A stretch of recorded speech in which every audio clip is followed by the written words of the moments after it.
Bonjour, bonsoir à toutes et à tous. Merci d'être avec nous. Un plaisir de vous retrouver pour cette nouvelle édition d'Info Pacifique à la une de l'actualité haïtienne. On va parler météo. Gonzalo, une tempête qui pourrait se transformer en ouragan jeudi menace Haïti. Dans l'intervalle, il faut dire que de fortes pluies sont enregistrées ce mercredi. Le commissaire du gouvernement de Port-au-Prince jette l'éponge. Jacques Lafontaine ne s'entendait pas avec le titulaire de la justice, Rockefeller Vincent, qu'il avait traité de subalterne. Visite du Premier ministre au palais de justice de Port-au-Prince. Joseph Ajoute promet de juguler le problème de l'insécurité au bicentenaire et ainsi faciliter la reprise des activités. Maître Montferrier Dorval doute de la capacité des autorités de garantir la sécurité au niveau du bicentenaire. Le bâtonnier de l'Ordre des avocats de Port-au-Prince se prononce à nouveau pour la délocalisation du palais de justice. Journée de réflexion autour de la nécessité d'une nouvelle constitution, une initiative de la Bibliothèque nationale en collaboration avec le groupe Les Indépendants. Dans l'international, on va parler Covid-19, situation tendue à Madagascar. Voilà, mesdames, messieurs, pour l'essentiel de cette édition. Restez avec nous, ce titre et tant d'autres vous seront développés tout de suite. Si vous jugez que cette vidéo est intéressante, n'hésitez pas à liker et partager la vidéo. Et surtout, n'oubliez pas de vous abonner à cette chaîne et activer la cloche de notification pour ne pas louper aucune de nos vidéos. Bienvenue, mesdames, messieurs, dans le développement de cette édition d'information. Comme annoncé un titre, on va parler météo. Gonzalo, c'est bien le nom de la tempête tropicale qui menace Haïti. Cette tempête qui pourrait se transformer en ouragan jeudi est extrêmement rapide selon les météorologues. Dans l'intervalle, de fortes pluies sont enregistrées notamment dans certaines zones de la région métropolitaine de Port-au-Prince ce mercredi. Selon le National Weekend Center, cette 7e dépression tropicale de la saison des intempéries 2020 a devenu tempête est à surveiller. Il faut souligner que Haïti fait face à de nombreuses difficultés sur le plan environnemental. Autre nouvelle, le Premier ministre haïtien Joseph Ajoute, accompagné du ministre de la Justice et de la Sécurité publique, a effectué mercredi une visite au palais de justice au bicentenaire en vue de faciliter la reprise des activités. Durant cette rencontre, le PM s'est entretenu avec l'ex-chef du parquet, le doyen du tribunal de première instance et le bâtonnier de l'Ordre des avocats de Port-au-Prince. Joseph Ajoute promet que toutes les dispositions nécessaires seront prises pour rétablir la sécurité au niveau du bicentenaire à ces déclarations. Objectif visite là, moi fait deal, c'est réouvrir palais de justice là pour tout le monde qui vient travailler, pour tout avocat qui vient plaider, pour toute salle d'audience. Yo dit man pile bagaille. Comme yo prêt, mais il y a une inquiétude que n'a dissipé au fur et à mesure que n'a travaillé. Les discutants dedans, mais l'État pas prendre disposition ça. L'État a prendre la fonctionnelle pour continuer à fonctionner, même Jean Primature la fonctionner. Qu'est-ce que ça l'État va faire pour la fonctionner? Même ça nous fait pour Primature la fonctionner, c'est ça. Qu'est-ce que ça nous fait pour Primature la fonctionner? Nous mettons sécurité dans ça. D'accord. La position du barreau de Port-au-Prince n'a pas évolué d'un cran après cette visite du Premier ministre au palais de justice. Le bâtonnier de l'Ordre des avocats de Port-au-Prince continue de réclamer la délocalisation du dit palais en raison de l'insécurité grandissante de la zone. Maître Montferrier Dorval exprime des doutes quant à la capacité des autorités à garantir la sécurité au bicentenaire. Il a indiqué que les activités sont complètement paralysées au niveau du palais de justice de Port-au-Prince depuis quelques temps, ce qui, selon l'homme de loi, a de répercussions mauvaises sur les avocats. Les propos de Maître Montferrier Dorval recueillis par Margot Sylvain et Eric Garnuel. Parce que bon problème de sécurité posé. Même en tant que bâtonnier, je suis responsable de la sécurité des avocats. Il faut que je sois responsable de la sécurité de tous les citoyens, y compris les avocats. Mais même en première, c'est moi-même. Tout avocat va encore comme ça, c'est moi en charge. Protection. Donc, la vie m'a menacée. Qu'est-ce que ça veut faire? Malgré toute démarche, je peux des lettres, nous parler dans la radio, nous demander délocalisation. Le tribunal n'a pas fonctionné. Coup d'appel là, fermé depuis mai. Coup d'appel fermé. Mais coup d'appel dans l'autre local. Il n'a pas fonctionné. La vie des avocats, des magistrats, juges, des magistrats debout, commissaires gouvernement, greffiers, huissiers, personnel administratif. Le code pénal haïtien, tel qu'il a été publié par les responsables de l'exécutif, est frappé d'inconstitutionnalité de l'avis du bâtonnier de l'Ordre des avocats de Port-au-Prince. Selon Maître Montferrier Dorval, le nouveau décret qui renferme des failles devait faire l'objet de discussions au préalable avec les secteurs vitaux de la société. Ces déclarations. nous regrettons du code pénal sur le décret de Dieu, tout ça a été dit, nous avons décret, c'était par rapport au loi, et c'était de ce côté qui fait débat, c'est ce code pénal lié, et les débats remettent là-dedans que nous ne sommes pas d'accord. Bon, on va retourner sur lui, les débats ne sont pas d'accord sur lui, et d'abord sous la forme, nous disons pas constitutionnelle, parce que le Conseil va pouvoir décret. Depuis janvier, le 1er janvier 88, pas de décret. Mais surtout que nous n'avons pas de décret. Tout décret sont inconstitutionnels. Tout décret est constitutionnel, le contraire à la Constitution. Nous pas de décret encore. C'est la loi qui nous gagne. Ok? Donc, mais vous gardez qu'on paquet de décret prend après janvier 88, là où il m'a mis allé, nous venons en février, avril, et même pendant la transition, nous avons un paquet de décrets, 80 décrets prend, 82 décrets, les décrets prennent 22 décrets, Matéli prend décret, nous avons un décret. Nous avons un décret, nous avons qui ça là-dedans, et nous avons besoin de réagir sur lui, en tant que barreau, il faut te consulter. Nous ne pouvons pas parler. Les gens ne peuvent pas faire le Parlement, on est là, nous ne pouvons pas faire ça. Et c'est des règles qui sont applicables. Sauf que les codes pénals là, c'est dans 24 mois. Donc nous faisons par au ministre de réserve, non? Et nous avons pour du là, et sous décret, et donc, nous-mêmes, nous avons réserve sur ça. On vous le disait dans le titre, Maître Jacques Lafontaine a jeté l'éponge dans une correspondance en date du 22 juillet 2020. Le désormais ex-commissaire du gouvernement de Port-au-Prince a signifié sa décision au ministre de la Justice et de la Sécurité publique, Maître Rockefeller Vincent, après un conflit qui a fait le buzz sur les réseaux sociaux. Le titulaire de la Justice avait rappelé à Maître Jacques Lafontaine qu'il est un subalterne et qu'il a pour obligation d'exécuter tous les ordres pourvu qu'il ne soit pas manifestement illégaux, rappelant pour sa part au ministre Vincent un ensemble de faits qui lui ont été reprochés. Eh bien, l'ancien commissaire de la juridiction de Port-au-Prince affirme qu'aucun de ses documents, de ses diplômes universitaires n'est truffé de faux ni de fraude.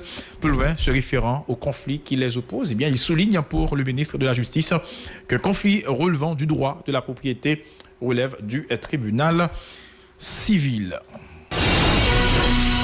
Plusieurs dizaines de Kazakhs du pays ont manifesté devant le local du ministère de l'Intérieur mercredi pour réclamer le transfert d'1 million de gourdes sur le compte communal. Selon ces élus locaux, bien depuis les élections de 2017, pas une seule gourde n'a été déposée sur leur compte, ce qui leur empêche de répondre aux besoins de leur communauté respective. Ces Kazakhs en ont profité pour réclamer 10 mois d'arriéré de salaire, leur déclare ce micro de Moïse Saint-Éloi et de Joseph-Philippe François. C'est un seul problème toute section communale.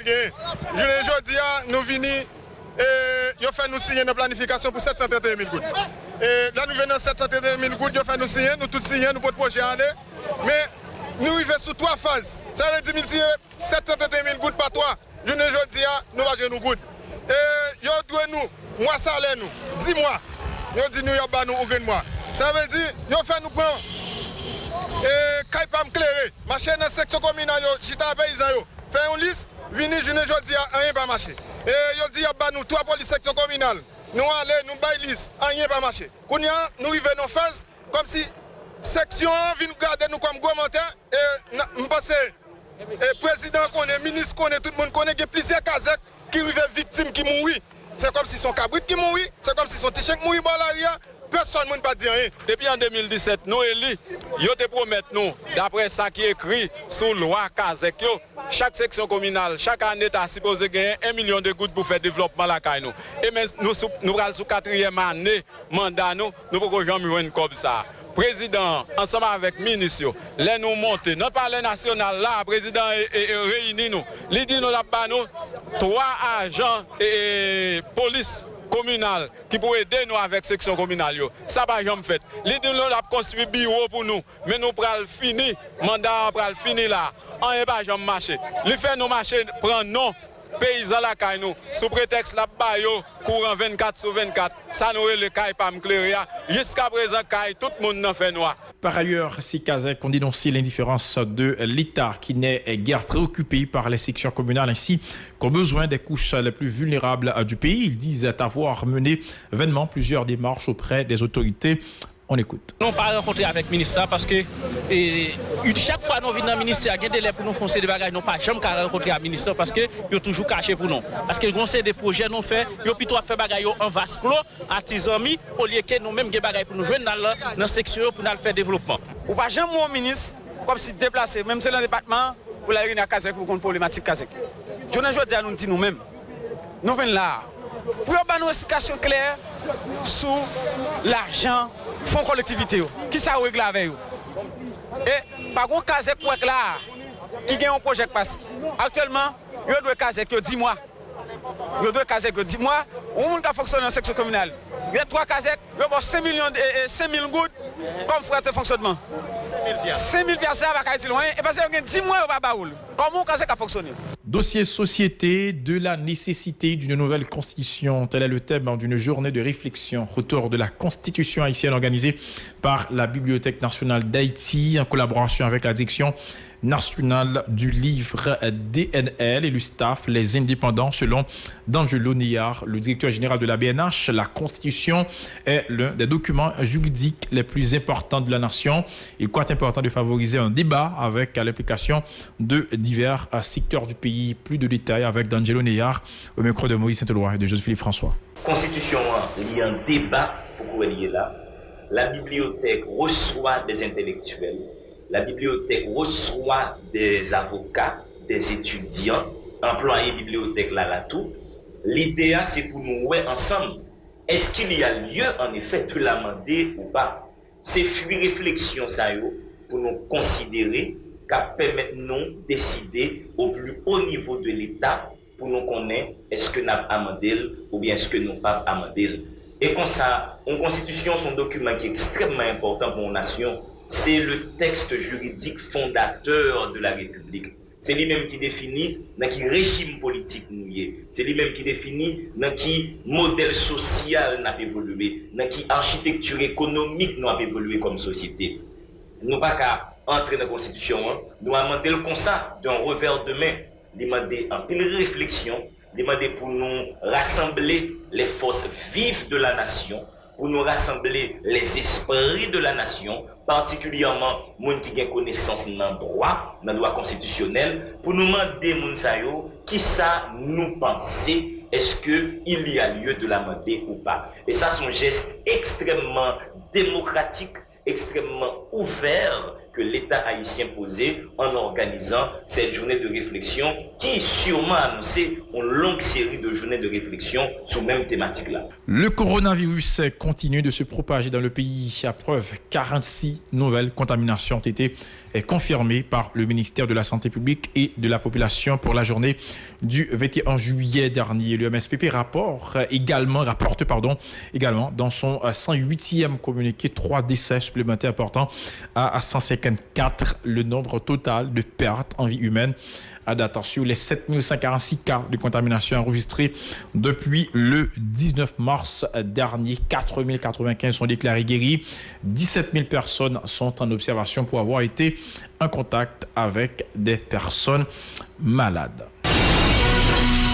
Haïti est bien l'un des pays bénéficiaires du programme Main dans la main de l'Organisation des Nations Unies pour l'alimentation et la réculture FAO. Avec cette initiative, la FAO se propose notamment de contribuer à la réduction de la pauvreté extrême, d'éliminer la faim, d'accroître la productivité agricole et d'améliorer le niveau de vie des populations des zones rurales, ce qui permettra d'atteindre les objectifs fixés et de produire les résultats escomptés, raison pour laquelle la FAO privilégie de nouvelles approches de financement, d'investissement et de réformes institutionnelles. Elle se propose, entre autres, d'utiliser des moyens technologiques, notamment la modélisation géospatiale et les techniques analytiques avancées afin de mettre en œuvre des actions adaptées aux besoins des communautés rurales vulnérables en améliorant significativement leurs conditions d'existence. En Haïti, le processus d'implémentation du programme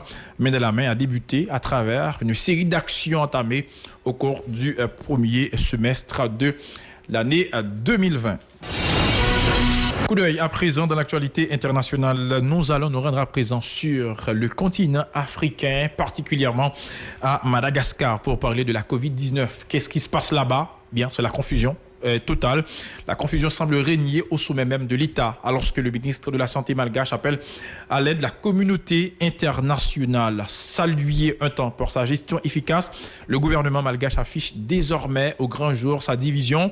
Tout est parti d'une lettre du ministre de la Santé destinée au départ aux bailleurs de fonds et aux institutions partenaires du développement sanitaire, mais qui a fuité sur les réseaux sociaux. Dans ce courrier daté du 20 juillet dernier, le ministre fait part d'une liste de matériel dont la Grande Île a besoin urgemment pour lutter contre la pandémie de Covid-19 qui évolue ces dernières semaines selon un mode très critique à Madagascar avec des flambées épidémiques importantes. Dans plusieurs régions, dont la capitale Antananarivo, plusieurs milliers de personnes sont infectées par le virus, parmi lesquels des agents de santé et les hôpitaux sont débordés par l'afflux de malades graves, dont certains décèdent malheureusement faute d'accès aux soins, déplore le professeur Ahmad Ahmad. Il demande notamment 337 respirateurs, des bouteilles d'oxygène, 2 300 000 masques chirurgicaux, 697 000 paires de gants et 533 200 surblouses. Des propos à l'opposé des discours du président de la République, Andry Rajoelina, qui s'adresse chaque semaine à la nation en direct à la télévision nationale, faisant croire que la situation est sous contrôle. Après le continent africain, nous allons revenir sur le continent américain, particulièrement à Washington, où un séisme de magnitude de 7,8 a secoué mercredi la péninsule de l'Alaska, provoquant une brève alerte au tsunami dans les zones situées dans un rayon de 300 km de l'épicentre.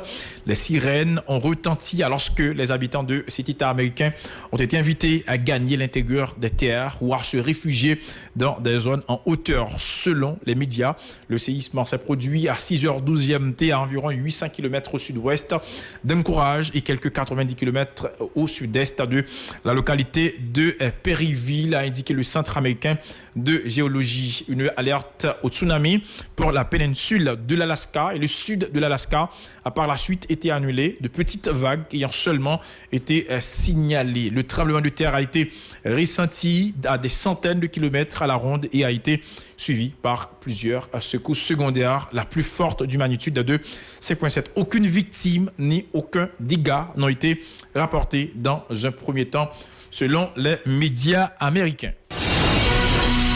Voilà, mesdames, messieurs, pour l'essentiel de cette édition d'information. Merci à vous qui l'avez suivi. N'oubliez pas que vous pouvez continuer à nous suivre sur Facebook, Twitter, Instagram, YouTube et radio-télévision-pacifique.com. Restez avec nous, mesdames, messieurs, pour la suite de notre programmation.